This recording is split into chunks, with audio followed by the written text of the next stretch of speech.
تو اب آپ یہ سوچیں اور یہ کہیں کہ صاحب داہنے میں تو کھانا لگا ہوا، گلاس جھوٹا ہو جائے گا، گلاس میں لگ جائے گا، اس لیے ہم بائیں ہاتھ سے پیستے اور دائیں کو سٹا لیتے ہیں۔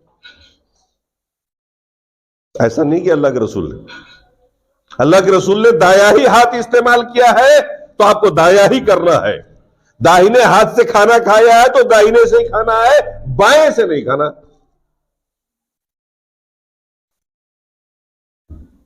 اللہ کے رسول کے دور میں ایک شخص تھا جو بائیں ہاتھ سے کھا رہا تھا، اللہ کے رسول نے اس کو روکا گا داہنے ہاتھ سے کھاؤ۔